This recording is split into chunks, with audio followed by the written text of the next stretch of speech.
नमस्कार दोस्तों, स्वागत है आपका हमारे YouTube चैनल जरधारी क्लासेस में।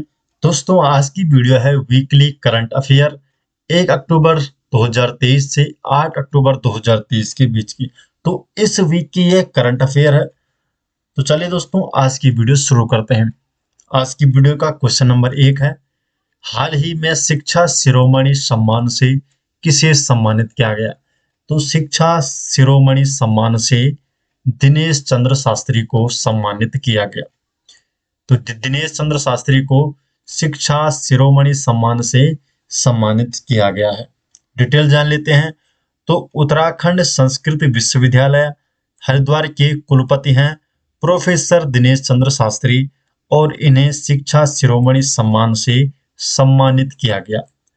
इनको यह सम्मान विश्व जागृति मिशन की तरफ से दिया गया है। तो जो विश्व जागृति मिशन दिल्ली है, ये प्रतिवर्ष विभिन्न क्षेत्रों में विशिष्ट योगदान करने वाले व्यक्तियों को इस सम्मान से सम्मानित करती है। और गांधी जयंती के अवसर पर इन्होंने प्रोफेसर शास्त्री को ये पुरस्कार वेद एवं संस्कृत के उत्थान के लिए दिया गया है। तो जो दिनेश चंद्र शास्त्री है, इन्हें वेद एवं संस्कृत के उत्थान के लिए शिक्षा शिरोमणि सम्मान से सम्मानित किया गया है।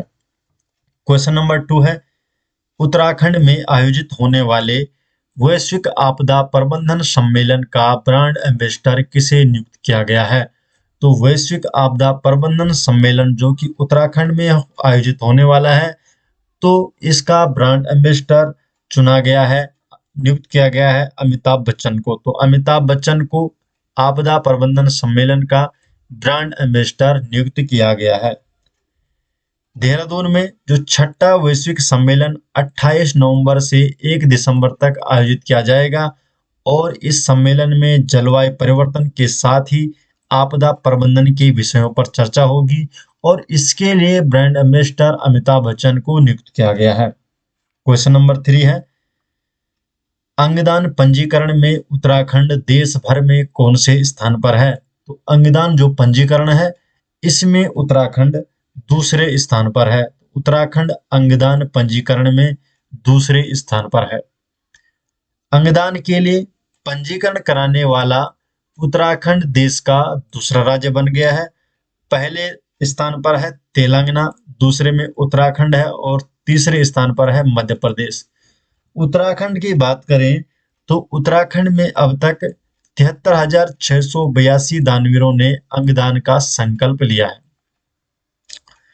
आयुष्मान भव अभियान, इसकी बात करें तो आयुष्मान भव अभियान के तहत चलाए गए सेवा पखवाड़े में सर्वाधिक पंजीकरण वाला जिला कौन बन गया है? नैनीताल। इसमें 872 लोगों ने पंजीकरण कराया है। पिथौरागढ़ में 493, चमोली में 340, देहरादून में 201 और टिहरी में 188 लोगों ने इसके लिए पंजीकरण कराया है। उत्तराखंड के स्वास्थ्य मंत्री कौन है? डॉक्टर धन सिंह रावत। डॉक्टर धन सिंह रावत उत्तराखंड के स्वास्थ्य मंत्री हैं। क्वेश्चन नंबर 4 है, ODF प्लस में उत्तराखंड के कौन से जिले को प्रथम पुरस्कार से सम्मानित किया गया? तो जो ODF प्लस है, इसमें जो प्रथम पुरस्कार से सम्मानित होने वाला जिला है वह है हरिद्वार। तो हरिद्वार को ODF प्लस में उत्तराखंड के प्रथम पुरस्कार के रूप में सम्मानित होने वाला ये जिला है। डिटेल जान लेते हैं। तो हाल ही में ODF प्लस आच्छादन तथा स्वच्छता ही सेवा पखवाड़े में उत्कृष्ट प्रदर्शन वाले जनपदों को पुरस्कृत किया गया है, जिसमें जो ODF प्लस श्रेणी है, इसमें प्रथम पुरस्कार दिया गया हरिद्वार को और दूसरा पुरस्कार टिहरी को दिया गया है। ODF क्या चीज है? तो ODF जिसकी फुल फॉर्म है ओपन डिफेक्शन फ्री, बोले तो खुले में शौच मुक्त। तो खुले में शौच मुक्त है ODF। स्वच्छता ही सेवा की बात करें तो स्वच्छता ही सेवा के लिए जो प्रथम पुरस्कार है वो देहरादून को दिया गया है और दूसरा पुरस्कार उधम सिंह नगर जिले को दिया गया है। क्वेश्चन नंबर 5 है, देश का पहला कार्टोग्राफिक मानचित्रकला म्यूजियम किस राज्य में बनाया गया है? देश का जो पहला मानचित्रकला कार्टोग्राफिक जो म्यूजियम है, ये उत्तराखंड में बनाया गया है। तो उत्तराखंड में देश का पहला कार्टोग्राफिक मानचित्रकला म्यूजियम बनाया गया है। तो उत्तराखंड राज्य के मसूरी में बनाया गया है। तो मसूरी में स्थित जॉर्ज एवरेस्ट हाउस में देश का पहला कार्टोग्राफिक मानचित्र कला म्यूजियम बनाया गया है। इस म्यूजियम में जॉर्ज एवरेस्ट और उनके सहयोगी द्वारा जो अलग अलग खोज की गई और एवरेस्ट की मापी गई ऊंचाई के बारे में दर्शाया गया है। उत्तराखंड के पर्यटन मंत्री हैं सतपाल महाराज, और सतपाल महाराज ने इस म्यूजियम का लोकार्पण किया है। कार्टोग्राफी क्या है? तो कार्टोग्राफी नक्शा बनाने का विज्ञान है। तो नक्शा बनाने का विज्ञान क्या कहलाता है? कार्टोग्राफी। क्वेश्चन नंबर 6 है, ग्लोबल इनोवेशन इंडेक्स 2023 में भारत की रैंक क्या है? तो ग्लोबल इनोवेशन इंडेक्स 2023 में भारत की रैंक 40वीं है। B option. तो GII 2023 में भारत की रैंक है 40, ग्लोबल इनोवेशन इंडेक्स। आगे जान लेते हैं इस बारे में। वर्ल्ड इंटेलेक्चुअल प्रॉपर्टी ऑर्गेनाइजेशन द्वारा GII ग्लोबल इनोवेशन इंडेक्स 2023 की रैंकिंग जारी की है, जिसमें भारत 132 देशों की अर्थव्यवस्थाओं में से 40वें स्थान पर है। तो भारत को मिली है 40वीं रैंक। 2021 में भारत को 46वीं रैंक मिली थी, 2022 में भी 40वीं रैंक ही मिली थी। जो ग्लोबल इनोवेशन इंडेक्स है GII, तो 2023 में जो फर्स्ट रैंक वाला देश है वो है स्विट्जरलैंड, सेकंड में स्वीडन आता है और थर्ड में आता है USA। जो ग्लोबल इनोवेशन इंडेक्स है इसका मुख्यालय है जिनेवा में, जो कि कहाँ है? स्विट्जरलैंड में। स्थापना हुई थी 1967 को, 14 जुलाई 1967 को 1967 को सॉरी 1967 को इसकी स्थापना हुई थी और पहली रिपोर्ट 2007 में जारी की गई। क्वेश्चन नंबर 7 है, प्रतिवर्ष विश्व शिक्षक दिवस कब मनाया जाता है? तो प्रत्येक साल विश्व शिक्षक दिवस 5 अक्टूबर को मनाया जाता है। सी ऑप्शन सही जवाब है। तो प्रतिवर्ष विश्व शिक्षक दिवस 5 अक्टूबर को मनाया जाता है। और जो नेशनल टीचर डे है ये कब मनाया जाता है? 5 सितंबर को। तो 5 सितंबर को है नेशनल टीचर डे, और ठीक एक महीने बाद 5 अक्टूबर को है वर्ल्ड टीचर डे। जो विश्व शिक्षक दिवस 2023 है इसकी थीम क्या रखी गई है? इसकी थीम है, हमें जो शिक्षा चाहिए उसके लिए शिक्षकों की आवश्यकता। हमें जो शिक्षा चाहिए उसके लिए शिक्षकों की आवश्यकता विश्व शिक्षक दिवस की थीम रखी गई है 2023 की। क्वेश्चन नंबर 8 है, गांधी जयंती 2023 की थीम। तो गांधी जयंती जो 2023 है इसकी थीम क्या रखी गई थी? तो इसकी थीम रखी गई है, एक तारीख, एक घंटा और एक साथ। एक तारीख, एक घंटा, एक साथ रखी गई है गांधी जयंती 2023 की थीम। इसके बारे में जान लेते हैं। तो जो ये पहल रखी गई है स्वच्छता पखवाड़ा, स्वच्छता ही सेवा 2023 अभियान के लिए ये एक कदम है। और 2023 में जो महात्मा गांधी का ये 154वां जन्म दिवस मनाया गया। तो 154वां जन्म दिवस मनाया गया गांधी जी का 2023 में, और जिसकी थीम रखी गई एक तारीख, एक घंटा और एक साथ। क्वेश्चन नंबर 9 है, टाइम्स हायर एजुकेशन की वर्ल्ड यूनिवर्सिटी रैंकिंग 2024 में पहला स्थान किसे मिला है? तो THE टाइम्स हायर एजुकेशन, तो इसकी जो वर्ल्ड यूनिवर्सिटी रैंकिंग 2024 है तो इसमें जो पहला स्थान मिला है ऑक्सफोर्ड विश्वविद्यालय को। तो ऑक्सफोर्ड यूनिवर्सिटी को मिला है पहला स्थान। तो इंग्लैंड की है ऑक्सफोर्ड यूनिवर्सिटी, इसने सर्वोच्च रैंक हासिल की है। दूसरा स्थान मिला है स्टैनफोर्ड विश्वविद्यालय को जो कि अमेरिका का है, और तीसरा स्थान मिला है मैसाचुसेट्स इंस्टीट्यूट ऑफ टेक्नोलॉजी, ये भी अमेरिका की है। हाल ही में THE की वर्ल्ड यूनिवर्सिटी रैंकिंग 2024 का ये 20वां संस्करण जारी किया गया था, और जो वर्ल्ड यूनिवर्सिटी रैंकिंग 2024 है इसमें 108 देशों और क्षेत्रों के 1904 विश्वविद्यालयों की रैंकिंग प्रदान की गई है। इस रैंकिंग में भारतीय संस्थान कितने हैं? 91। 91 भारतीय संस्थानों को इस रैंकिंग में शामिल किया गया है। जो वर्ल्ड यूनिवर्सिटी रैंकिंग 2024 है इसमें जो भारतीय संस्थान है तो पहले स्थान पर कौन है? Indian institute of science Bengaluru. दूसरे स्थान किस किस को मिला है? अन्ना विश्वविद्यालय तमिलनाडु, जामिया मिलिया इस्लामिया दिल्ली, महात्मा गांधी विश्वविद्यालय Kerala, Shoolini university of biotechnology and management sciences Himachal Pradesh. सर्वाधिक प्रतिनिधित्व की बात करें तो सर्वाधिक प्रतिनिधित्व वाला देश कौन है? अमेरिका। तो अमेरिका पहले स्थान पर है। और भारत कितने स्थान पर है? चौथे स्थान पर है। तो चौथे स्थान पर है भारत। जो वर्ल्ड यूनिवर्सिटी रैंकिंग है, इसकी स्थापना कब की गई थी? 2004 में इसकी स्थापना की गई थी। क्वेश्चन नंबर 10 है, हाल ही में कलारी को जीआई टैग प्रदान किया गया है, यह निम्न में से किसका प्रमुख व्यंजन है? तो जो कलारी है, जिसे कि हाल ही में जीआई टैग प्रदान किया गया है, तो ये कहाँ का प्रमुख व्यंजन है? तो ये है जम्मू कश्मीर का प्रमुख व्यंजन है कलारी। ये ऑप्शन सही जवाब है। तो कलारी जम्मू कश्मीर के उधमपुर जिले का ये एक प्रमुख व्यंजन है। कलारी क्या होता है? ये एक प्रकार का पनीर है। कलारी क्या है? एक प्रकार का पनीर है जिसे कि जीआई टैग प्रदान किया गया है। क्वेश्चन नंबर 11 है, वर्ष 2023 का साहित्य में नोबेल पुरस्कार किसे प्रदान किया जाएगा? तो 2023 का जो साहित्य में नोबेल पुरस्कार है, तो ये जॉन ओलाव फोसे को दिया जाएगा। ये ऑप्शन सही जवाब। तो साहित्य में जो 2023 का नोबेल पुरस्कार है, ये नॉर्वे के लेखक हैं जॉन ओलाव फोसे, इनको दिया जाएगा। और उन्हें ये अवार्ड उनके अभिनव नाटकों, गद्य की रचनाओं के लिए दिया जा रहा है। ये पुरस्कार कब दिया जाएगा? तो 10 दिसंबर 2023 को ये स्टॉकहोम स्वीडन में प्रदान किया जाएगा। 2022 की बात करें तो 2022 में साहित्य के नोबेल अवार्ड से फ्रेंच लेखिका एनी आर्नो को सम्मानित किया गया था। तो एनी आर्नो को 2022 में सम्मानित किया गया था। भारत की बात करें तो रविन्द्रनाथ टैगोर साहित्य में नोबेल पुरस्कार पाने वाले एकमात्र भारतीय हैं, और साथ ही साथ वे नोबेल पुरस्कार पाने वाले पहले एशियाई भी थे। तो पहले एशियाई कौन है नोबेल पुरस्कार पाने वाले? तो वह है रविन्द्रनाथ टैगोर, और भारत के वो केवल एकमात्र नोबेल पुरस्कार पाने वाले भारतीय हैं।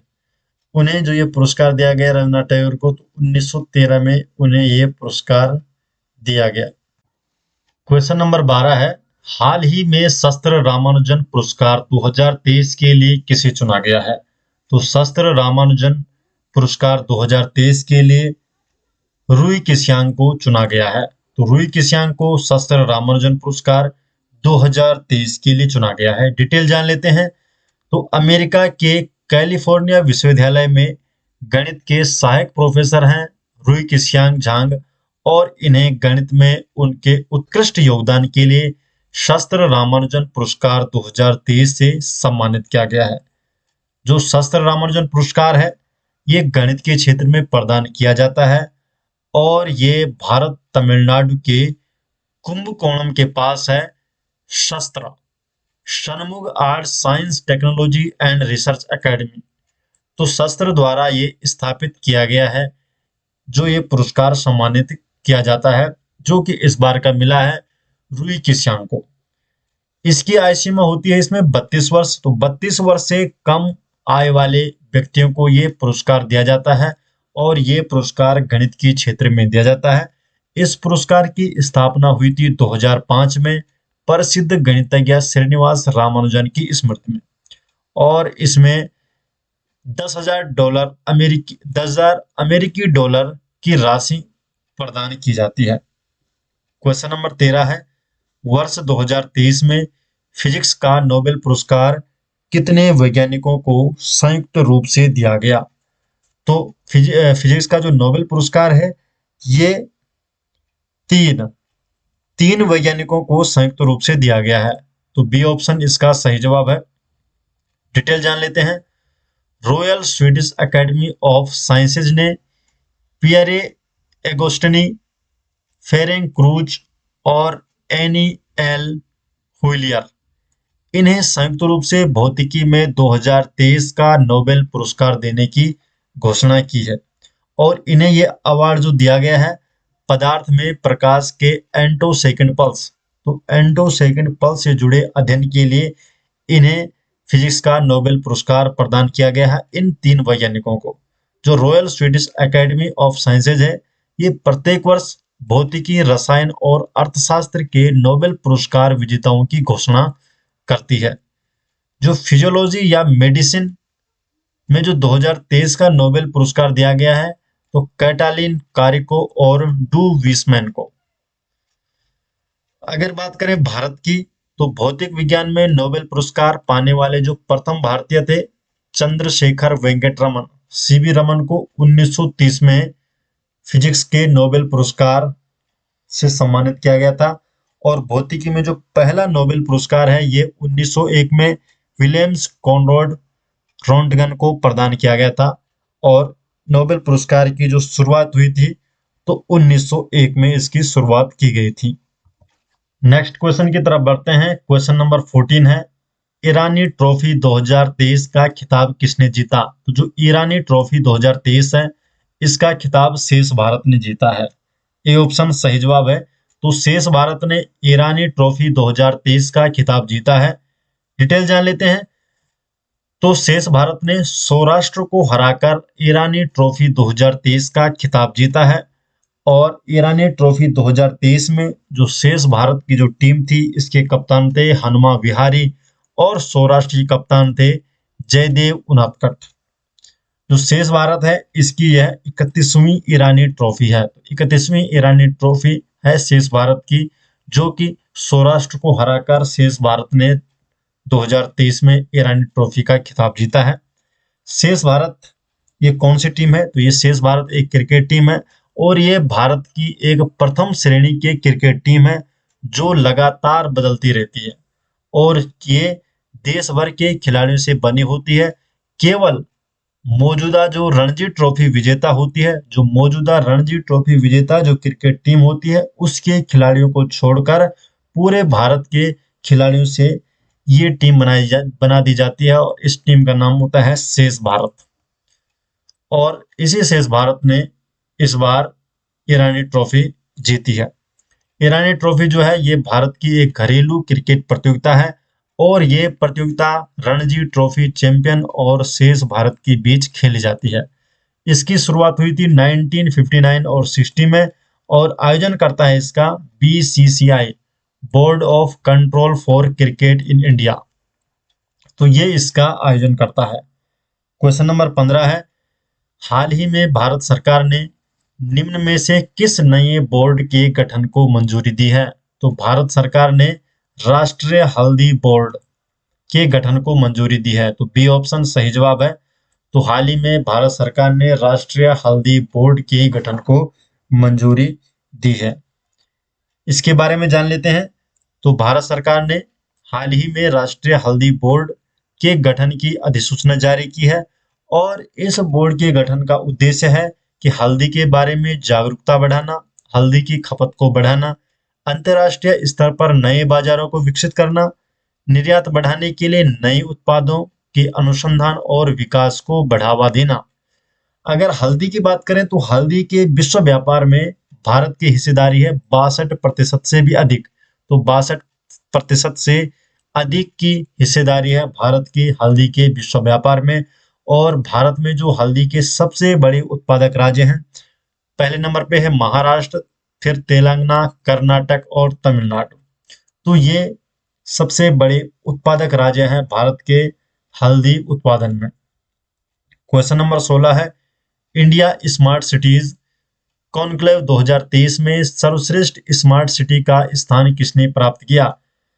तो जो इंडिया स्मार्ट सिटी कॉन्क्लेव 2023 है इसमें जो सर्वश्रेष्ठ स्मार्ट सिटी का स्थान जो मिला है तो पहला स्थान मिला है इंदौर को।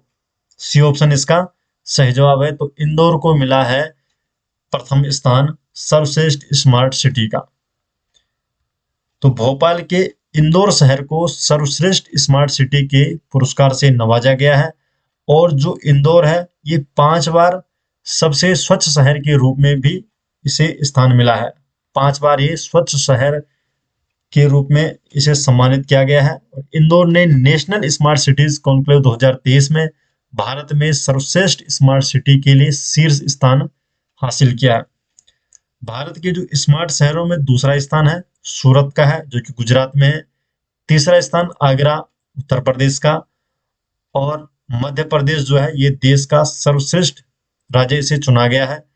दूसरा स्थान तमिलनाडु को दिया गया है और राजस्थान और उत्तर प्रदेश ने संयुक्त रूप से तीसरा स्थान हासिल किया है। और जो विजेताओं को सम्मानित किया है वो क्या है, राष्ट्रपति द्रौपदी मुर्मू ने। तो राष्ट्रपति द्रौपदी मुर्मू ने विजेताओं को सम्मानित किया है।